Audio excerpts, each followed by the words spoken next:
आप देख रहे हैं Indian horror TV Ashok Kumar के साथ। आज की कहानी एक कॉलेज स्टूडेंट जिनका नाम अंकित है उन्हीं की है। आइए यह कहानी शुरू करते हैं उन्हीं के पॉइंट ऑफ व्यू से। नमस्कार दोस्तों, मेरा नाम अंकित है। एक बार की बात है कि मैं अपने कॉलेज के प्रोजेक्ट के चलते अपने गांव आया हुआ था, जो कि नेचर के बारे में था। और आप सभी को पता है कि गांव से अच्छा प्राकृतिक माहौल और कहीं पर नहीं है। मैं अपने घर आया हुआ था और अपने प्रोजेक्ट पर वर्क कर रहा था। तकरीबन शाम के 5 बजे थे। उस दिन संडे था। मैंने अपना प्रोजेक्ट कंप्लीट कर लिया था और मैंने सोचा था कि कल सुबह ही मैं अपने कॉलेज के लिए निकल जाऊंगा। परंतु रात तभी मेरे दोस्त का फ़ोन आया। उसने मुझसे कहा कि कल सुबह 8 बजे तक ये प्रोजेक्ट हमें सबमिट करना है, उसके बाद यह प्रोजेक्ट लिया नहीं जाएगा।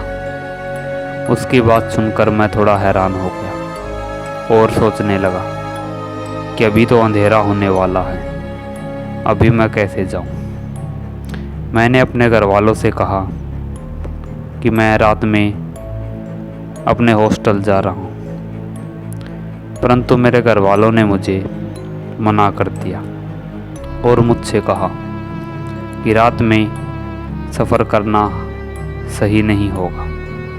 यहाँ बहुत सी ऐसी घटनाएं होती हैं जिनका आज तक किसी को कोई भी पता नहीं चलता। उनकी बातें सुनकर मैं थोड़ी देर रुका और कहा कि ऐसा कुछ नहीं होता। मेरा यह प्रोजेक्ट बहुत मेहनत करके बनाया है मैंने, और यह सबमिट कराना बहुत ज़रूरी है।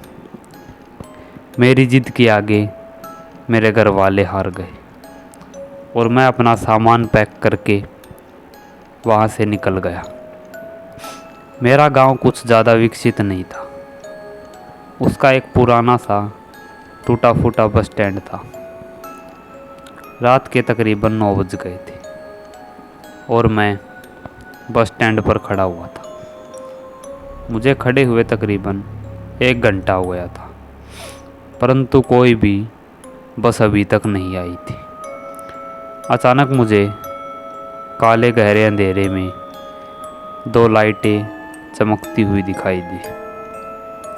मैंने सोचा शायद यह बस है, और मैं अपनी सीट से खड़ा हुआ और बस की तरफ इशारा करने लगा। बस मेरे ठीक सामने आकर रुक गई और मैं उसमें सवार हो गया। बस में ज़्यादा भीड़ नहीं थी। 5-7 सवारियां ही बस में बैठी हुई थी। मैं बस के बीच में ही एक शीशे वाली सीट के पास बैठ गया और वहाँ से बाहर से आ रही ठंडी हवाओं का आनंद लेने लगा।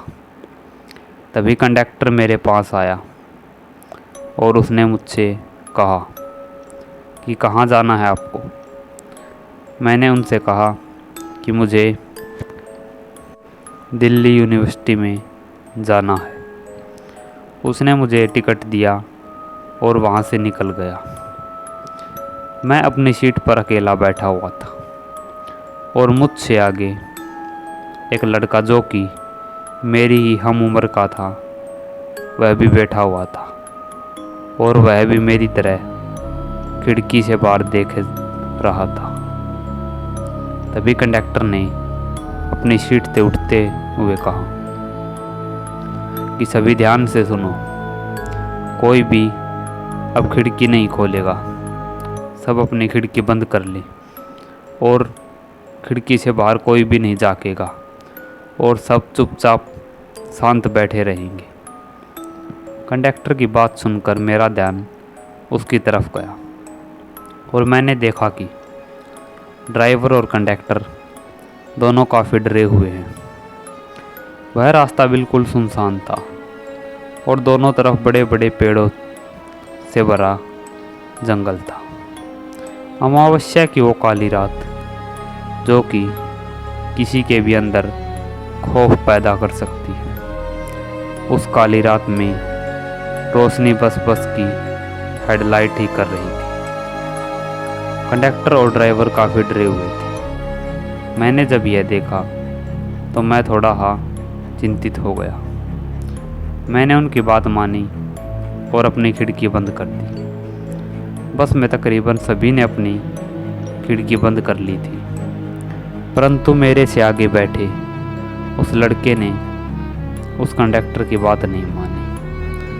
वह कंडक्टर अपनी सीट पर जाकर बैठ गया और बस अपनी पूरी गति पर थी और हवा से बातें कर रही थी कि मेरी नज़र अचानक खिड़की की तरफ गई।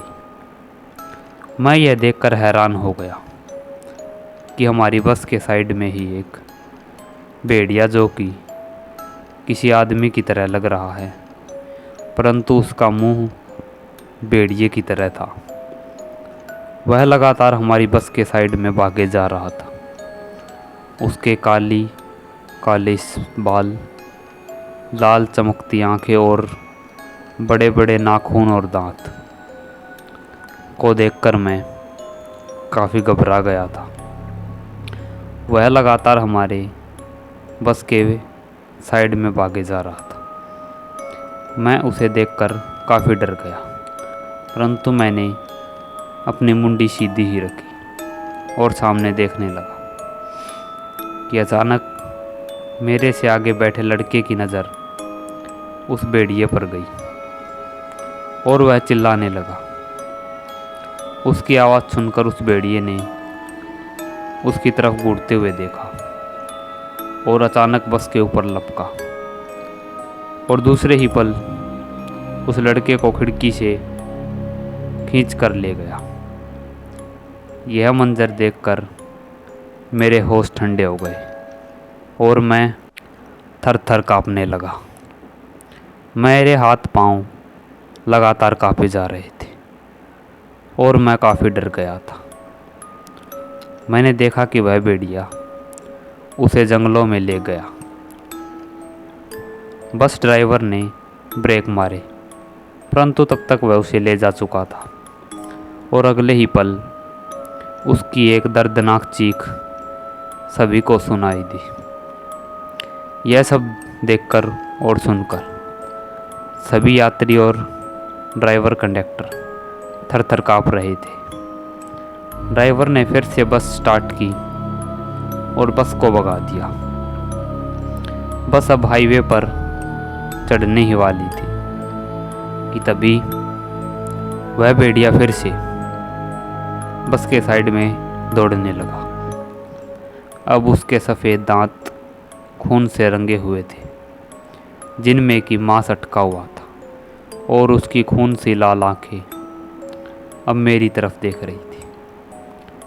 मैं अपने आप पर काबू नहीं पा पाया और डर के मारे चिल्लाने लगा कि अचानक वह भेड़िया बस के ऊपर फिर से लपका और बंद खिड़की को अपने हाथ से मारकर तोड़ दिया और मेरी गर्दन पकड़ ली। यह सब इतनी जल्दी हुआ कि मैं कुछ समझ ही नहीं पाया। मेरी गर्दन उस भेड़िए के हाथों में थी और मैं थर थर काँपे जा रहा था। वह अपने नुकीले दांत मेरी गर्दन में घुसाने ही वाला था कि बस अचानक हाईवे पर चढ़ा दी गई और अब दोनों तरफ का माहौल काफ़ी शांत था। काफ़ी गाड़ियाँ और ट्रक वगैरह उस हाईवे पर आते जा रहे थे। वह भेड़िया अचानक वहाँ से गायब हो गया। तभी कंडक्टर ने खड़े होते हुए कहा कि अब खतरा टल गया है। उस भेड़िए की सीमा यहीं तक थी, उसके आगे वह आ नहीं सकता। उसकी बात सुनकर मेरी जान में जान आई और मैं अपनी सीट पर बैठा बस उसी बारे में सोच रहा था कि अगर 1 मिनट और लेट हो जाता तो मेरा क्या होता। मैं यह सब सोचकर अंदर ही अंदर काँपे जा रहा था कि तभी उस कंडक्टर ने मेरे पास आते हुए कहा कि किस्मत वाले हो तुम जो बच गए। मैंने जैसे तैसे कर अपने आप को संभाला और उस कंडक्टर से पूछा कि ये क्या था और यह भेड़िया जो कि आदमी की तरह था यह कौन था। उसने मुझे बताया कि बहुत साल पहले एक शादी का नया जोड़ा यहाँ से अपनी गाड़ी में जा रहा था।